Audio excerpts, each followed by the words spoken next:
Malaria बुखार का मौसम आने लगा है।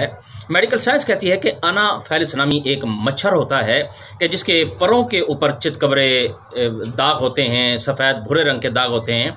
और दूसरी निशानी इसकी ये है कि जब ये किसी दीवार पर या किसी जगह पर बैठता है तो ऐसे पता चलता है कि ये सर के बल खड़ा है। और यही मच्छर होता है कि जिसके काटने से मलेरिया बुखार हो जाता है। और ये मच्छर जो है आमतौर पे बारिश के दिनों में ज़्यादा तादाद में पैदा होता है। और दूसरा, जहाँ पानी मौजूद होता है वहाँ पानी पर भी होता है, जैसे जोहड़ या तालाब नहर वगैरह होती है। और फिर ऐसी मकाम पर भी जहाँ ये सब्ज़ा वगैरह ज़्यादा होता है तो वहाँ भी ये मच्छर पैदा होता है। तो इसके काटने से ये मलेरिया बुखार हो जाता है। असल में ये देखें कि वजह कोई भी हो, मच्छर काटे या कोई भी वजह हो, मलेरिया बुखार के अंदर जिगर और तिल्ली ये फूल जाती है। अगर इसका इलाज सही तरीके से हो जाए तो ये मलेरिया जो है ये ख़त्म हो जाता है।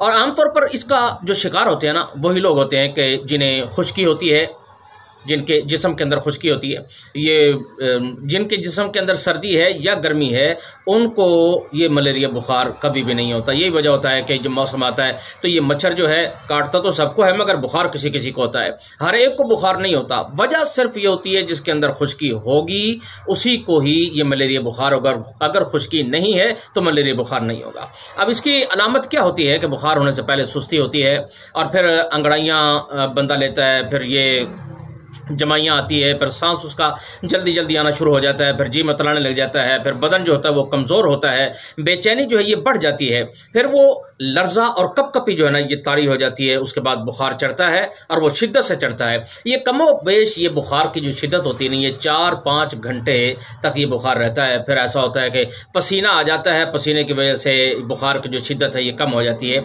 और कभी ये बुखार जो है ना बारियों के अंदर भी बदल जाता है। मसलन एक दिन हुआ, फिर दूसरे दिन नहीं, फिर तीसरे दिन, इसे दूजे का बुखार कहते हैं। एक दिन छोड़ के, यानी दूसरे दिन बुखार, उसे दूजे का बुखार कहते हैं। अगर तीसरे दिन हो तो इसे तीजे का बुखार, अगर चौथे दिन हो तो चौथिया बुखार कहते हैं इसे। तो बहरहाल कोई भी अलामत हो, मैं आपको एक हुक्मी और यकीनी इसका इलाज बताता हूँ। आप नुस्खा नोट फरमा लें तो इंशाअल्लाह ताला आप आसानी से इसका इलाज भी कर लेंगे। नुस्खा नोट फरमाएं कि चिराता नेपाली, अफसल 3, नशादा ठीकरी, फटकड़ी सफ़ेद, काली मिर्च, कलवंजी, सुहागा, बिरियाँ, 7 गिलौ और असारून, ये सारी चीज़ें आपने लेनी है। और इसने आपने इसको बारीक कूट लेना है।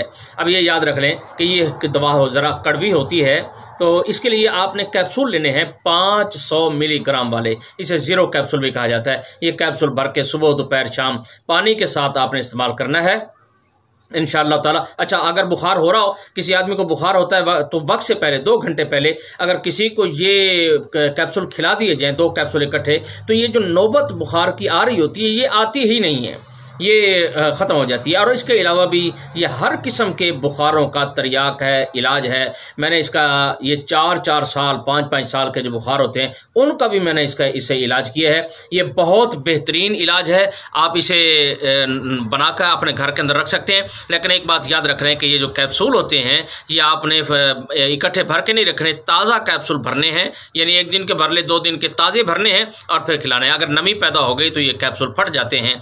मुझे आप इजाज़त दीजिए। अस्सलाम वालेकुम रहमतुल्लाहि व बरकातुहू।